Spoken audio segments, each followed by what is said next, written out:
Mi abuela me dejó toda su fortuna con una condición: divorciarme de mi esposa porque sabía que ella era la hija ilegítima de mi abuelo. Estas palabras no eran un rumor ni una acusación susurrada en un pasillo oscuro durante una reunión familiar. Eran la tinta negra sobre el papel grueso y oficial del testamento.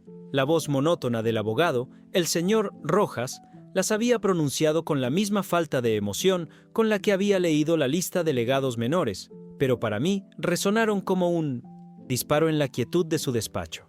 El mundo, mi mundo, se detuvo en seco.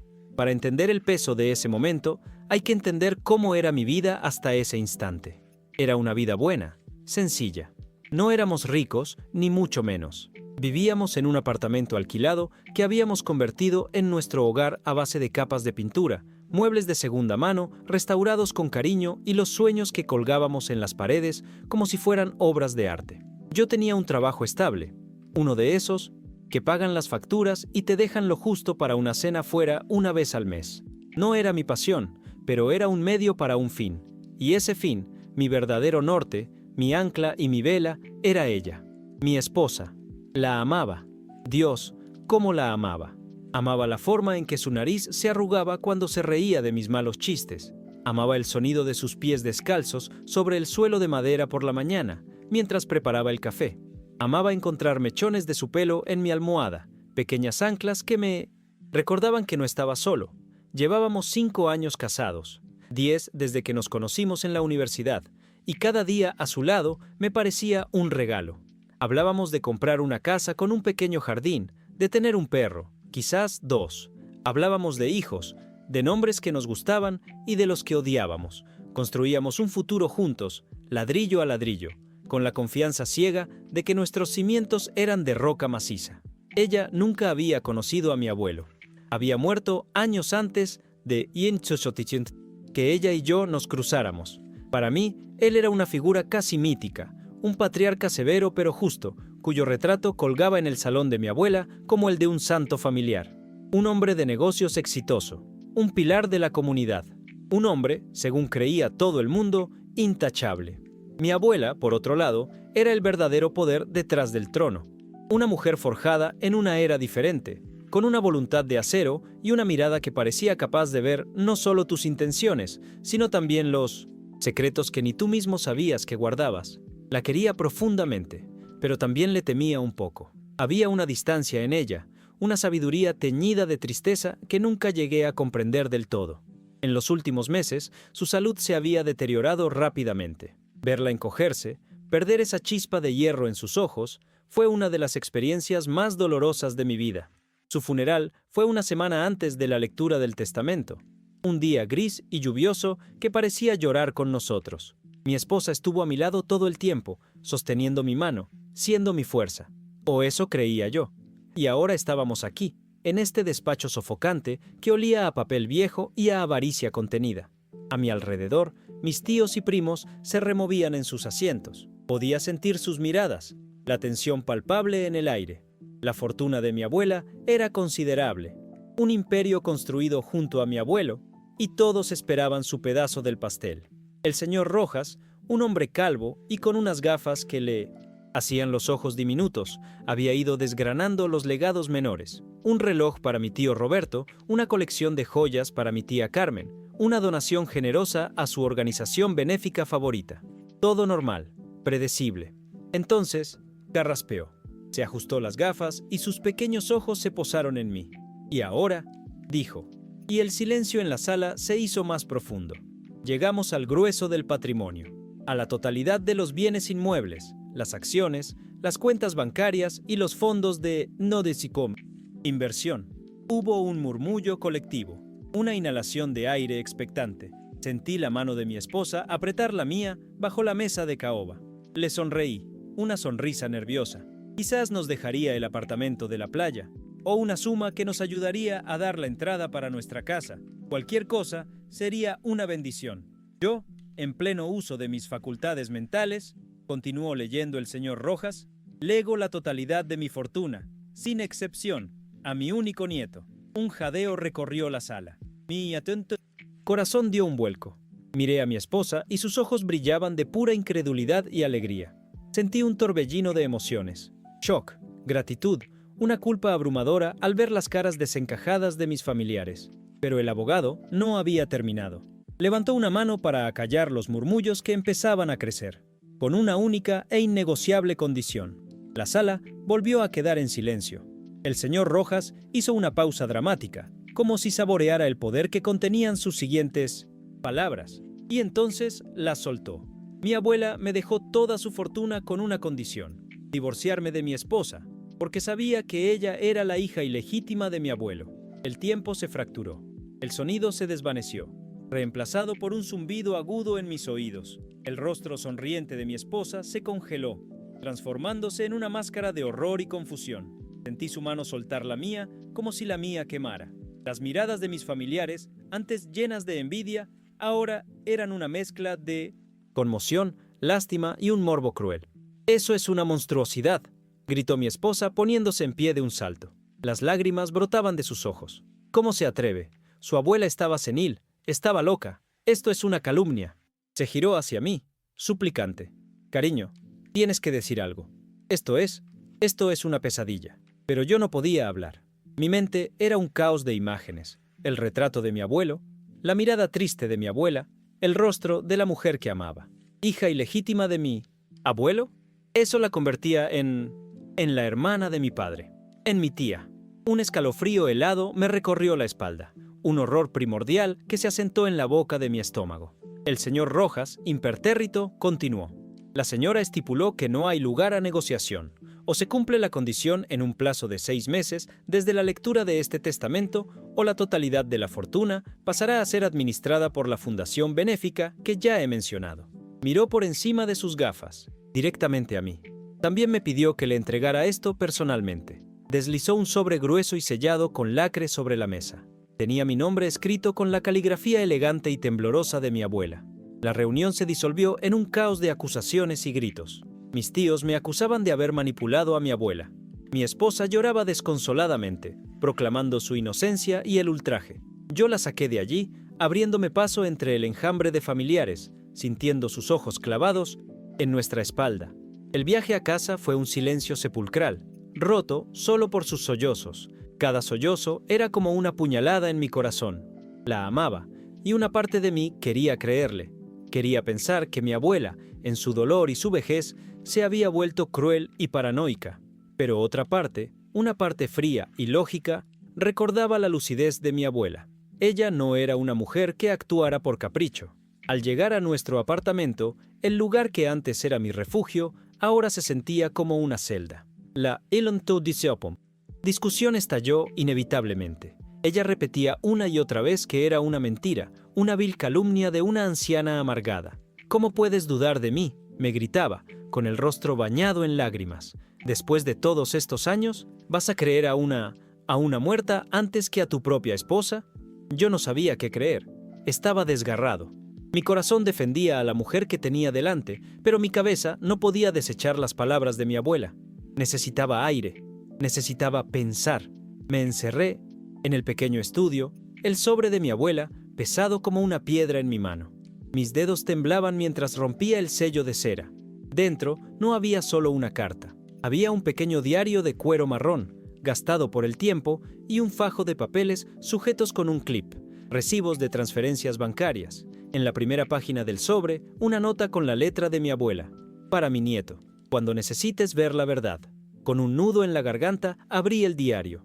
La primera entrada estaba fechada 30 años atrás. Describía con un dolor crudo y detallado el día que mi abuela descubrió la infidelidad de mi abuelo. Página tras página, narraba su soledad y su corazón roto. Y entonces llegué a la parte que lo cambió todo, una entrada de varios años después. Mi abuela había descubierto que la aventura de mi abuelo no fue algo pasajero. Había tenido una hija, pero eso no era lo peor.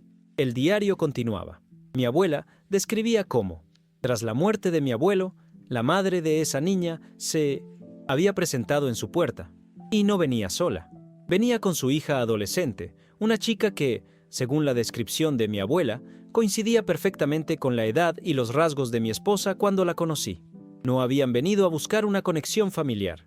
Habían venido a exigir dinero, a chantajearla, Amenazaron con hacer pública la infidelidad del intachable patriarca y destruir el legado de la familia si no les pagaba para mantener su silencio. Hojeé los recibos bancarios. Eran transferencias mensuales, durante años, a una cuenta a nombre de la madre de mi esposa. Cantidades enormes.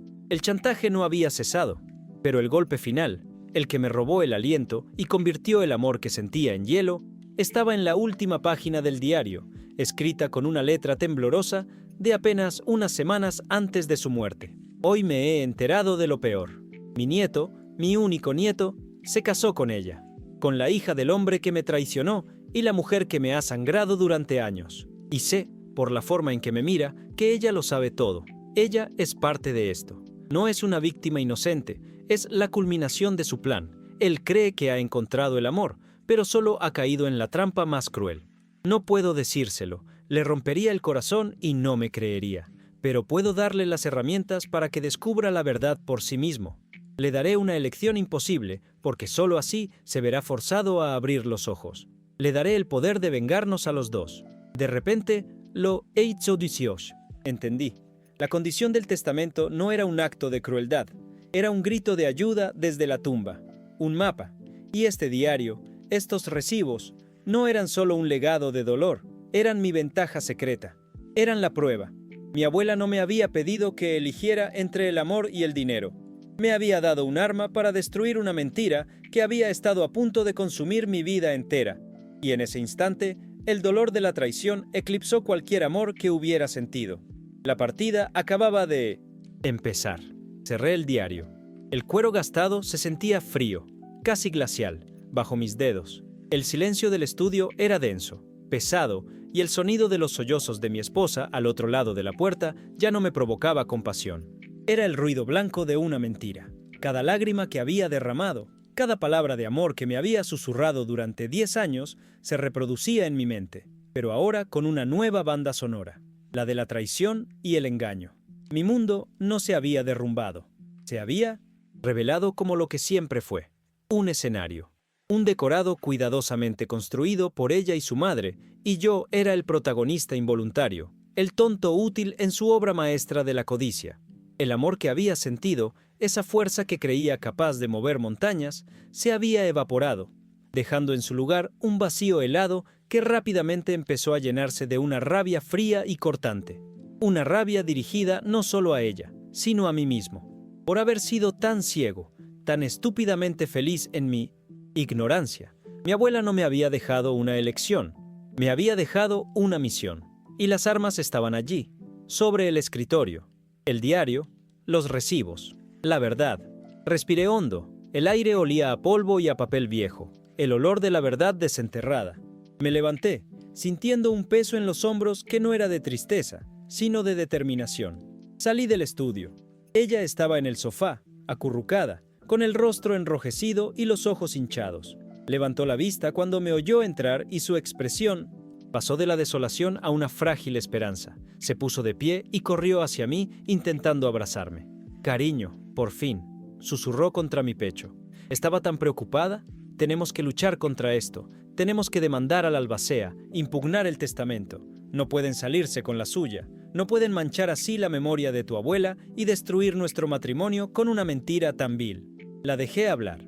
No la aparté, pero tampoco la abracé. Me quedé rígido, un espectador de su actuación. Sentí la calidez de su cuerpo, el olor familiar de su champú, y por un instante, un eco fantasmal del hombre que había sido, hasta hacía una hora, me susurró que la consolara, que la creyera. Pero la voz de mi abuela, desde las páginas de su diario, era más fuerte. Me aparté suavemente. Su sonrisa esperanzada vaciló. «Tenemos que hablar», dije. Y mi voz sonó extraña, desprovista de la calidez que siempre había tenido para ella. Nos sentamos en el sofá, el mismo en el que habíamos visto cientos de películas, en el que habíamos planeado nuestro futuro.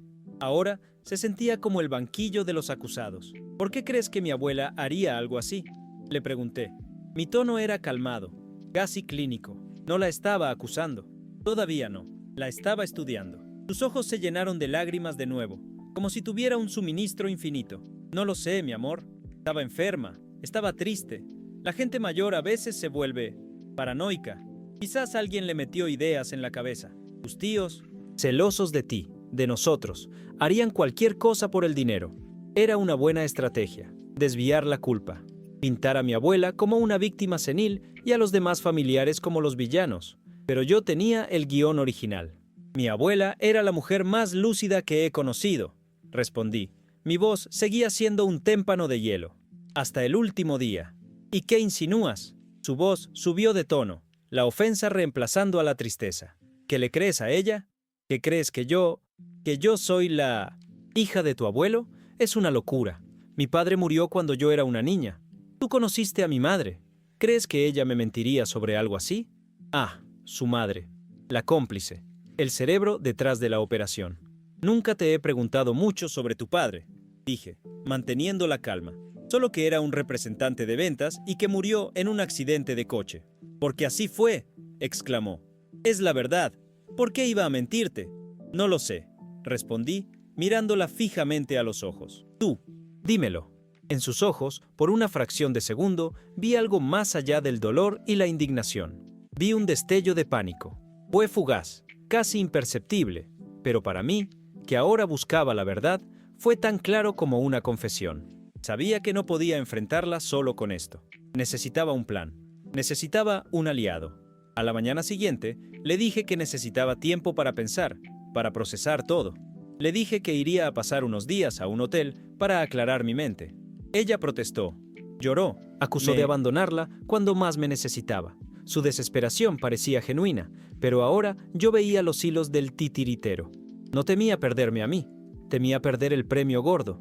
Mi primera llamada no fue a un hotel. Fue al señor Rojas. Señor Rojas, dije cuando respondió. Su voz tan monótona como en la lectura del testamento. Soy el nieto de... Sé quién es usted, me interrumpió. Su tono no era frío, sino eficiente. Esperaba su llamada. ¿Ha leído el contenido del sobre? Sí, respondí. Mi voz era un susurro ronco. Lo he leído todo. Hubo un silencio al otro lado de la línea. Luego, el señor Rojas dijo, con un matiz de algo que podría haber sido compasión. Su abuela era una mujer extraordinaria. Previó todo esto. Sabía que no le creerían sin pruebas irrefutables. ¿Qué piensa hacer? Quiero hacer lo que ella quería, dije, la determinación endureciendo mi voz. Quiero cumplir la condición, pero no quiero simplemente divorciarme. Quiero que todo el mundo sepa por qué. Quiero justicia para mi abuela. Entiendo, dijo el señor Rojas, y puedo ayudarle. Su abuela dejó instrucciones muy específicas y un fondo fiduciario separado para cubrir cualquier gasto legal o de investigación necesario para este propósito. Era, como le he dicho, una mujer muy previsora. Me citó en su despacho esa misma tarde. El despacho ya no me pareció sofocante. Ahora era un centro de mando. El señor Rojas, lejos de ser un simple burócrata, se reveló como un estratega astuto y leal a la Inumosechisirom, memoria de mi abuela. Había trabajado para ella durante 30 años y conocía la historia. No todo, pero lo suficiente. Su abuela sospechaba que su esposa no era una coincidencia, me explicó, mientras examinaba las copias que le había llevado del diario y los recibos. Pero no tenía pruebas de que ella estuviera al tanto del plan. La condición del testamento era su forma de forzar la situación, de poner a prueba la verdadera naturaleza de su matrimonio. Juntos trazamos un plan. El primer paso era la discreción. No debía enfrentarme a ella. Debía fingir que estaba considerando mis opciones, que estaba dividido entre mi amor por ella y mi lealtad a mi abuela. Esto nos daría tiempo.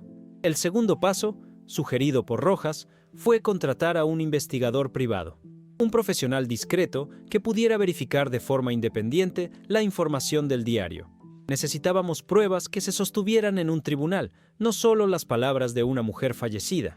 Necesitábamos el certificado de nacimiento original de mi esposa, registros financieros de su madre, cualquier cosa que conectara los puntos de forma irrefutable. Los días se convirtieron en semanas. Mi vida se convirtió en una farsa. Volví al apartamento interpretando el papel del marido torturado y confundido. Era el papel más difícil de mi vida. Tenía que sentarme a cenar con ella y escucharla hablar de nuestro futuro una vez que resolviéramos este horrible malentendido. Tenía que soportar sus abrazos, sus besos, sus intentos de seducirme para que volviera a su lado. Cada caricia suya se sentía como el toque de una araña. Ella, al ver que mi distancia no disminuía, cambió de táctica. Pasó de la esposa afligida a la esposa proactiva. He estado hablando con abogados, cariño, me dijo una noche con un tono falsamente brillante. Hay muchas maneras de impugnar un testamento así. Podemos argumentar coacción, falta de capacidad, incluso podemos decir que tus tíos la manipularon. Me trajo folletos de abogados especializados en litigios de herencias. Me hablaba de estrategias legales, de cómo podíamos proteger nuestro patrimonio. La ironía era tan espesa que casi podía ahogarme en ella. Ella hablaba de nuestro patrimonio, la fortuna que solo obtendríamos si yo la dejaba. Su madre también empezó a llamar. Sus conversaciones eran una obra de arte de la manipulación. Estoy tan preocupada por vosotros, me decía con su voz melosa. Mi hija te adora. Este testamento es una cosa cruel y terrible. Espero que hagas lo correcto por ella. Ella ha sufrido tanto en su vida. Cada palabra suya era una daga envenenada. Pero yo me mantenía firme, repitiendo mi mantra. Necesito tiempo. Mientras tanto, nuestro investigador, un ex policía llamado Morales, empezó a obtener resultados. Confirmó que las transferencias bancarias de mi abuela a la madre de mi esposa habían continuado sin interrupción durante casi 20 años, cesando solo 2 meses antes de la muerte de mi abuela, cuando ella cambió su testamento. Y entonces llegó el golpe de gracia. Morales, a través de contactos y una investigación exhaustiva en registros civiles antiguos, encontró lo que buscábamos: el certificado de nacimiento original de mi esposa. En la casilla del padre no figuraba el hombre del que me habían hablado. Figuraba otro nombre, el nombre de mi abuelo. Y junto a él, una nota marginal, una orden judicial de hacía décadas que sellaba el registro original y emitía uno nuevo y falsificado. Alguien, con mucho dinero e influencia, había borrado la verdad. Alguien como mi abuelo, intentando ocultar su desliz. El señor Rojas me llamó a su despacho para mostrarme los documentos. Verlo allí, en blanco y negro, fue diferente a leerlo en el diario de mi abuela. Era una prueba fría, impersonal e innegable. La mentira sobre la que se había construido mi vida entera, certificada por el Estado. Pero fue en ese momento, con la victoria al alcance de la mano, cuando casi me derrumbo. Esa noche, volví al apartamento y ella no estaba. Sobre la mesa de la cocina había una nota. He ido a casa de mi madre. No soporto esta tensión. Por favor, piensa en nosotros. Piensa en esto. Junto a la nota había un álbum de fotos. El álbum de nuestra boda. Lo abrí. Y allí estábamos, más jóvenes, sonriendo a la cámara, rodeados de amigos y familiares. Recuerdo ese día. Recuerdo la sensación de pura e inalterable felicidad. Recuerdo mirarla a los ojos mientras decía mis votos y creer cada palabra que pronunciaba. Pasé las páginas, fotos de nuestra luna de miel, de nuestro primer aniversario, de las navidades en nuestro pequeño apartamento, con un árbol diminuto y luces de colores. Momentos, recuerdos. ¿Eran todos falsos? ¿Era posible que cada sonrisa, cada risa, cada momento de aparente felicidad hubiera sido una actuación calculada por su parte? El peso de la traición, combinado con el fantasma de la felicidad que creía haber tenido, me aplastó. Me senté en el suelo de la cocina, con el álbum de fotos en mi regazo, y sentí un profundo y abrumador agotamiento. La rabia se disipó, dejando solo un dolor inmenso. ¿Valía la pena todo esto? El proceso legal sería largo y feo. La exposición pública sería humillante para todos. Mi familia, que ya me miraba con recelo, se pondría completamente en mi contra. Me sentiría completamente solo. Una parte de mí, la parte débil y cansada, solo quería que todo terminara. Pensé en renunciar a la herencia, en divorciarme en silencio y desaparecer. Dejarla ganar. Dejar que ella y su madre se quedaran con su mentira. Quizás la ignorancia, al fin y al cabo, no había sido tan mala. El dolor de la verdad era casi insoportable. Estaba en mi punto más bajo, ahogándome en la duda y la miseria. Casi derrotado. Fue entonces cuando sonó mi teléfono. Era Morales, el investigador. «Tengo algo que creo que debería escuchar», dijo. Su voz era grave. «He estado monitoreando las comunicaciones de su esposa, como solicitó. Hizo una llamada a su madre hace 1 hora. He grabado la conversación. Se la estoy enviando». 1 minuto después, un archivo de audio llegó a mi correo. Con el corazón en un puño, me puse los auriculares y le di al play. La voz de mi esposa sonaba frustrada. «No sé qué más hacer, mamá. Le dejé el álbum de fotos. Si eso no lo ablanda, nada lo hará. Está cada vez más distante. Y entonces escuché la risa de su madre. Una risa fría y desagradable. Paciencia, cariño. Los hombres son estúpidos, especialmente los que están enamorados. Sigue llorando. Sigue recordándole los buenos tiempos. Está a punto de ceder. Puedo sentirlo. Y cuando lo haga y renuncie a esa estúpida condición, seremos ricas. Más ricas de lo que esa vieja bruja jamás quiso que fuéramos. Tu padre estaría orgulloso. Pero fue la siguiente frase de mi esposa la que convirtió mi dolor en acero puro. Lo sé, dijo ella, y en su voz no había ni rastro de las lágrimas que yo había visto durante semanas. Solo había codicia. Es casi poético. El amor de su nieto para finalmente conseguir lo que nos corresponde. Lástima que tengamos que esperar a que el tonto deje de lloriquear por su abuelita. Apagué la grabación. El silencio en la cocina era absoluto. La duda se había evaporado. La tristeza se había transformado en una claridad gélida. Ya no se trataba del dinero de mi abuela, ya no se trataba de su venganza, se trataba de la mía. No iban a ganar, no iba a ser el tonto, iba a ser su ruina. Me levanté del suelo, dejé el álbum de mi fotos en la mesa y lo cerré con un golpe seco. Cogí el teléfono y marqué el número del señor Rojas. Señor Rojas, dije. Y mi voz era la de un hombre que acababa de nacer de las cenizas. Se acabó el tiempo de espera. Es hora de preparar el acto final. La llamada con el señor Rojas fue breve, precisa, como una orden militar. No había espacio para la duda ni para el dolor. El tiempo del luto por el hombre que fui había terminado. Ahora era el momento de la estrategia. Colgué el teléfono y me moví por el apartamento, nuestro apartamento, con una nueva energía. Ya no era una víctima arrastrándose por las ruinas de su vida. Era el arquitecto de un final inevitable. Mi plan era simple en su concepción, pero diabólico en su ejecución. Requería una última actuación, la mejor de mi vida. Tenía que atraer a la loba a la trampa usando la única carnada que conocía, mi aparente debilidad. Respiré hondo y marqué su número. Sonó 1, 2, 3 veces. Contestó con una voz que era una mezcla perfecta de preocupación y agotamiento. «¿Cariño?», dijo, como si hubiera estado esperando junto al teléfono, llorando. «Hola», respondí, forzando un temblor en mi voz. «He estado pensando. He estado mirando nuestras fotos». Hice una pausa, dejando que el silencio se llenara con sus suposiciones. «Oh, mi amor», susurró, y pude oír el cambio en su tono. La esperanza, la victoria inminente. Sabía que lo entenderías. Sabía que nuestro amor es más fuerte que cualquier testamento malicioso. «Tienes razón», dije, y el sabor amargo de las palabras casi me hizo vomitar. No puedo tirarlo todo por la borda. No puedo perderte». Un sollozo ahogado al otro lado de la línea. Un sollozo de pura alegría, de triunfo. Lo sabía, lo sabía, lo sabía. «¿Qué vamos a hacer? ¿Qué has decidido?» «Voy a hacer lo que es correcto», dije. «Voy a rechazar la condición. Renunciaré a la herencia. Te elijo a ti. Siempre te elegiré a ti». El silencio que siguió fue de pura conmoción. Probablemente no esperaba una capitulación tan total y absoluta. «Oh, Dios mío», exclamó. «¿Estás seguro? Es mucho dinero». Una finta de preocupación, una última pincelada en su obra maestra de engaño. «El dinero no significa nada sin ti», mentí. «Pero hay que hacerlo bien. Quiero que mi familia lo oiga de mis labios. Quiero que entiendan mi decisión. He pedido al señor Rojas que convoque una reunión familiar en su despacho mañana por la mañana.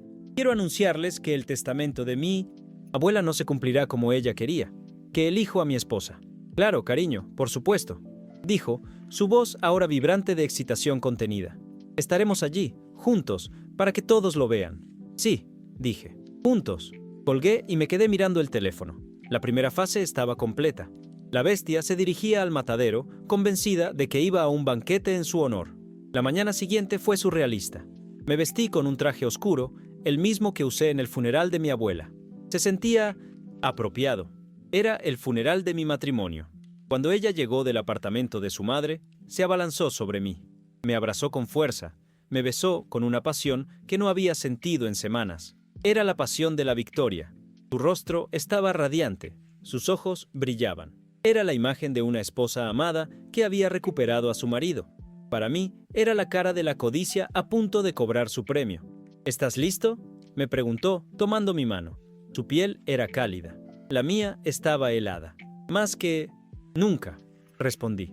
El despacho del señor Rojas estaba exactamente igual que la última vez, pero la atmósfera era completamente diferente.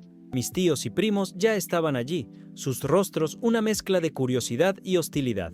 Nos miraron entrar, a mi esposa y a mí, cogidos de la mano. Pude leer sus pensamientos. El idiota ha cedido. Ha elegido a la mujer por encima de la fortuna familiar. Vi sonrisas de suficiencia, miradas de desdén. Perfecto. Cuanto más alto estuvieran, más dura sería la caída. Mi esposa y yo nos sentamos. Ella me apretó la mano, una sonrisa serena y triunfante en su rostro. Su madre, a quien había invitado como apoyo moral, se sentó a su lado, con un aire de matriarca victoriosa. Las dos reinas a punto de reclamar su reino. El señor Rojas, sentado detrás de su imponente escritorio de caoba, carraspeó para llamar la atención. Su rostro era una máscara de profesionalidad impasible. Era un aliado perfecto. Nadie sospecharía nada. Gracias a todos por venir con tan poca antelación, comenzó. Mi cliente me ha informado que ha tomado una decisión con respecto a la cláusula principal del testamento de su difunta abuela. Me ha pedido que se reúnan todos para comunicársela personalmente. Todos los ojos se posaron en mí. Sentí el peso de su expectación. Me puse de pie, lentamente. Mi esposa me miró con una adoración que me revolvió el estómago. Comencé mi discurso, mi voz cuidadosamente calibrada para sonar como la de un hombre con el corazón roto, pero resuelto. Sé lo que todos están pensando, dije mirando a mis familiares. Sé que muchos de ustedes no han estado de acuerdo con mi matrimonio y sé que el testamento de mi abuela ha complicado las cosas. Hice una pausa. He pasado las últimas semanas en un infierno, dividido entre el amor y la lealtad, entre el pasado y el futuro, entre una fortuna que podría cambiar mi vida y la mujer que es mi vida. Mi esposa se llevó una mano al pecho. Sus ojos brillaban con lágrimas falsas. Su madre le dio una palmadita de consuelo en la espalda. Era una escena conmovedora, digna de un premio. Y he tomado una decisión, continué, mi voz ganando fuerza. He decidido que ningún dinero, ninguna herencia, vale la pena si significa perder a la persona que amas. Me giré para mirar a mi esposa. He decidido rechazar la condición. Me quedo con mi esposa. Un jadeo colectivo recorrió la sala por parte de mis familiares. Mi tío Roberto negó con la cabeza con disgusto. Mi tía Carmen murmuró, idiota por lo bajo. Mi esposa, sin embargo, me sonreía, una diosa de la benevolencia. Su madre asintió con la cabeza, una aprobación solemne. Pero, dije, y esa simple palabra cambió la temperatura de la habitación. Antes de que el señor Rojas haga oficiales los trámites para rechazar la herencia, creo que todos aquí, especialmente mi familia, merecen entender por qué. Mi abuela hizo lo que hizo. No estaba senil, no estaba loca, y no era cruel. Era la persona más inteligente de esta sala, incluso después de muerta. La sonrisa de mi esposa vaciló por primera vez. Un pliegue de incertidumbre apareció entre sus cejas. Me acerqué al escritorio del señor Rojas. Él, sin mirarme, deslizó hacia mí un delgado maletín de cuero. Lo abrí sobre la mesa. Mi abuela no me dejó solo una fortuna y una condición, dije, mi voz ahora despojada de toda emoción. Era fría, afilada. Me dejó la verdad. Saqué el pequeño diario de cuero marrón. Esto es el diario de mi abuela. En él, describe con un detalle desgarrador cómo descubrió que mi abuelo, el hombre que todos venerábamos, le fue infiel. Los murmullos llenaron la sala. Mi esposa me miraba fijamente, su rostro palideciendo. Pero la historia no termina ahí, continué, abriendo el diario. La aventura de mi abuelo tuvo un fruto, una hija. El silencio se hizo absoluto. Podía oír el zumbido del aire acondicionado. Después de la muerte de mi abuelo, la madre de esa niña, junto con la propia niña, ya adolescente, no vinieron a buscar una familia. Vinieron a buscar dinero. Chantajearon a mi abuela durante casi 20 años, amenazando con revelar el secreto y destruir el nombre de la familia. Saqué el fajo de recibos de transferencias bancarias. Los dejé caer sobre la mesa. Aquí están las pruebas. Pagos mensuales. Durante años. A una cuenta a nombre de la madre de mi esposa. Toda la sala se giró para mirar a mi suegra. Su rostro, antes tan compuesto, era una máscara de pánico. Mi esposa se puso de pie de un salto. Esto es ridículo. Son mentiras de una vieja amargada. Mi padre murió en un accidente. Todo el mundo lo sabe. ¿De verdad?, pregunté, levantando una ceja. Saqué el siguiente documento del maletín: el certificado de nacimiento. Porque, según este documento, el certificado de nacimiento original que mi abuelo intentó enterrar, tu padre no era un vendedor ambulante. Tu padre era el hombre cuyo retrato colgaba en el salón de mi abuela. Lo deslicé sobre la mesa de caoba. Se deslizó hasta detenerse justo delante de ella. Vi sus ojos recorrer el papel, ver el nombre de mi abuelo impreso en tinta oficial. El color desapareció por completo de su rostro. Se tambaleó, como si le hubieran dado un puñetazo en el estómago. Así que sí, dije, mi voz resonando en el silencio sepulcral. Mi abuela tenía razón. Mi esposa es mi tía. Pero la historia, la verdadera tragedia, es aún peor. Me giré hacia ella, mis ojos clavados en los suyos. Porque tú no eras una víctima inocente en todo esto, ¿verdad? No te enamoraste de mí por casualidad. Fui el objetivo final, la culminación del plan de tu madre, el gran premio. ¡No!, gritó. Su voz era un chillido agudo. Te amo. Eso es una mentira. Yo no sabía nada de esto. ¿Estás segura?, pregunté, una sonrisa gélida formándose en mis labios. Porque tengo una última cosa que compartir con el grupo. Saqué mi teléfono y lo conecté a un pequeño altavoz que el señor Rojas había colocado discretamente sobre su escritorio. Esto es una grabación de una llamada telefónica entre mi esposa y su madre, de hace solo unos días. Pulsé el play. La voz frustrada de mi esposa llenó la sala. No sé qué más hacer, mamá. Le dejé el álbum de fotos. Si eso no lo ablanda, nada lo hará. Vi la comprensión y el horror absoluto inundar su rostro. Intentó abalanzarse sobre el teléfono, pero la mano de su madre la detuvo, paralizada por el shock. Luego, la risa fría y desagradable de su madre resonó en el despacho. Paciencia, cariño. Los hombres son estúpidos, especialmente los que están enamorados. Mis tíos y primos se miraban unos a otros, con la boca abierta. Seremos ricas, más ricas de lo que esa vieja bruja jamás quiso que fuéramos. Tu padre estaría orgulloso. Y entonces, la frase final, la confesión definitiva. La voz de mi esposa, clara y fría, sin rastro de lágrimas. Lástima que tengamos que esperar a que el tonto deje de lloriquear por su abuelita. Apagué la grabación. El silencio que siguió fue el más profundo y pesado que he experimentado en mi vida. Era el silencio de una verdad tan monstruosa que dejaba a todos sin aliento. Mi esposa se quedó allí, congelada, con la boca ligeramente abierta, sus ojos desorbitados por el terror. La máscara no se había roto, había sido pulverizada, dejando al descubierto el monstruo codicioso y calculador que había debajo. Su madre se había encogido en su silla, pareciendo de repente vieja y frágil, su plan maestro desmoronado a su alrededor. Fue mi tío, Roberto, el más cínico de todos, quien rompió el silencio. Se levantó lentamente, su rostro pálido de ira, miró a mi esposa y luego a mí. Esa mujer, dijo señalando a mi abuela en su pensamiento, era una santa, y nosotros te hemos juzgado mal. Mi esposa finalmente reaccionó, no con lágrimas, no con súplicas, con pura rabia. ¡Tú!, me gritó, su voz ronca de odio. Tú lo planeaste todo, me engañaste. No, respondí con calma, recogiendo mis pruebas de la mesa. Yo no te engañé. Yo simplemente dejé de engañarme a mí mismo. La actuación ha terminado. Me giré hacia el señor Rojas. Señor Rojas, proceda con el cumplimiento de la condición. Quiero el divorcio.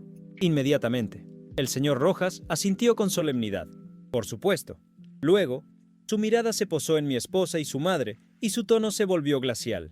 Y dadas las pruebas presentadas aquí hoy, que corroboran un patrón de extorsión durante décadas, me veré en la obligación de entregar esta información a las autoridades competentes. Creo que el fiscal del distrito estará muy interesado en el diario de la difunta, los recibos bancarios y, sobre todo, esa grabación. El último vestigio de lucha abandonó a mi suegra. Se desplomó en su silla, con el rostro entre las manos. Pero mi esposa, mi ex esposa, me miró con un odio tan puro y concentrado que era casi tangible. Si las miradas matasen, yo habría caído fulminado allí mismo. Sin decir una palabra más, se dio la vuelta y salió del despacho a Pulitio Cinta. Grandes zancadas, humillada, expuesta y derrotada. Su madre la siguió, arrastrando los pies como una criminal camino del patíbulo. El divorcio fue rápido y brutal. No tuvieron nada con lo que luchar. Las pruebas eran abrumadoras. No solo no vieron ni un céntimo de la fortuna de mi abuela, sino que se enfrentaron a cargos criminales por extorsión. El escándalo fue contenido, gracias a la discreción del señor Rojas, pero la justicia, la verdadera justicia, se sirvió. Perdieron todo, su reputación, sus finanzas y su libertad, ya que ambas recibieron sentencias de prisión suspendida y una orden de alejamiento permanente contra mí y mi familia. Pasó un año en el que aprendí a respirar de nuevo. La fortuna de mi abuela no fue una carga, sino una herramienta. No compré yates ni mansiones. Usé una parte para crear una fundación en su nombre, la misma a la que ella donaba, pero ampliando su alcance para ayudar a víctimas de fraude y manipulación emocional. El resto lo invertí sabiamente, siguiendo los consejos que el señor Rojas me transmitía de las notas que mi abuela le había dejado. Dejé mi antiguo trabajo y me dediqué a tiempo completo a dirigir la fundación. Por primera vez en mi vida, mi trabajo tenía un propósito. Cada día sentía que estaba honrando la memoria de mi abuela, convirtiendo su dolor y su astucia en algo positivo para el mundo. A veces, por la noche, en la quietud de mi nuevo apartamento, uno que compré yo mismo, con vistas a la ciudad, pienso en ella. No con odio, ya no. Pienso en la lección que aprendí de la manera más dura posible. El amor no puede ser ciego, la confianza debe ganarse, no regalarse. Y a veces, las pruebas más duras no están destinadas a destruirnos, sino a revelarnos de qué estamos hechos realmente. Mi abuela me dejó una fortuna, sí, pero su verdadero legado no estaba en las cuentas bancarias ni en las propiedades. Su verdadero regalo fue la verdad. Me obligó a abrir los ojos, a enfrentarme a la mentira más dolorosa para poder vivir el resto de mi vida en una verdad honesta y sólida. Me liberó, y por eso mi gratitud hacia ella es tan vasta e incalculable como la fortuna que ahora administro en su nombre. La partida terminó, y gracias a ella, yo gané.